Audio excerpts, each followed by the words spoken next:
और हिमाचल के बाद अब बात करते हैं दिल्ली की, जहां इस वक्त की बड़ी खबर आ रही है।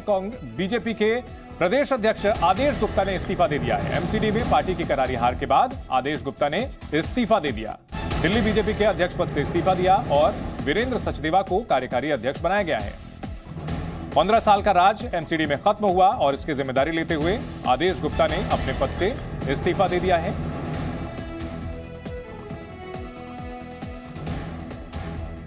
संवाददाता आदित्य इस बड़ी खबर पर हमारे साथ जुड़ चुके हैं। आदित्य, आदेश गुप्ता का इस्तीफा हो चुका है, अगला अध्यक्ष कौन हो सकता है?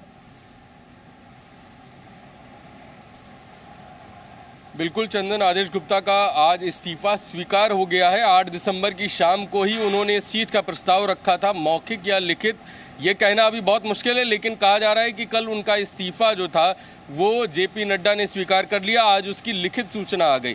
अब एक बड़े कई नामों पे कयास दिल्ली भाजपा की ओर से लगाए जा रहे हैं और कहीं ना कहीं कार्यकर्ताओं में भी एक जो नाम है गौतम गंभीर का, क्योंकि जिस तरीके से इस रैली में उन्होंने परफॉर्मेंस दी है और जिस तरीके परिणाम आने के बाद उन्होंने तुरंत ट्वीट करके लिखा था कि जो कूड़े के पहाड़ हैं वो इस दिल्ली के लोग ही हटाएंगे, हम ही हटाएंगे।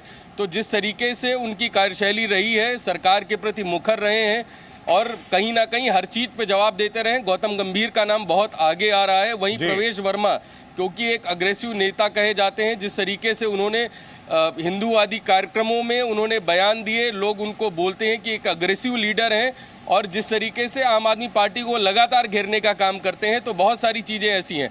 और वाकई में चंदन, भाजपा के मामले में ये प्रेडिक्ट करना कि अध्यक्ष कौन होगा ये बहुत मुश्किल होता है। कयास कई नामों पे लगाया जाएगा, लेकिन भाजपा हमेशा संगठन को देखती है कि कौन सबको साथ लेके चल सकता है। बड़ी बात नहीं कि कोई संगठन से या कहीं से और डिप्लॉयड किया जाए, क्योंकि जिस तरीके से 2025 और 24 के चुनाव भाजपा देख रही है, दिल्ली में वोट परसेंटेज, जो वोट शेयर बढ़ा है, उससे भी कहीं ना कहीं ये लोग आश्वस्त हैं और कोई भी किसी प्रकार की चूक नहीं करना चाहता। तो संगठन इस बार बहुत सोच समझ के अध्यक्ष देने वाला है।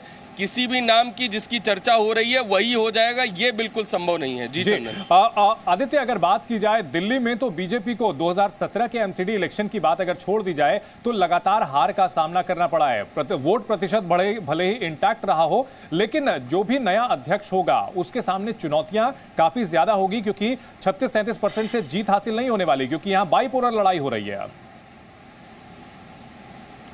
बिल्कुल चंदन, आपका कहना बिल्कुल सही है। और जिस तरीके से अध्यक्षीय कार्यकाल में, आदेश गुप्ता के अध्यक्षीय कार्यकाल में बाई इलेक्शन होते हैं 6 वार्डों के, वहां पर भी भारतीय जनता पार्टी को हार मिलती है। उसके बाद राजेंद्र नगर का बाई इलेक्शन होता है, जहां से राघव चड्ढा राज्यसभा सांसद होते हैं, वहां पे दुर्गेश पाठक की जीत होती है। वो भी अध्यक्षीय कार्यकाल में आदेश गुप्ता के भाजपा की एक बड़ी हार थी। और उसके बाद जिस तरीके के ये परिणाम आए, अनएक्सपेक्टेड परिणाम थे भाजपा के लिए, लेकिन कहीं ना कहीं जिस तरीके से भाजपा का लगातार 2017 के बाद से ग्राफ गिरना शुरू हुआ, किसी भी इलेक्शन में वो परफॉर्मेंस नहीं दिखी।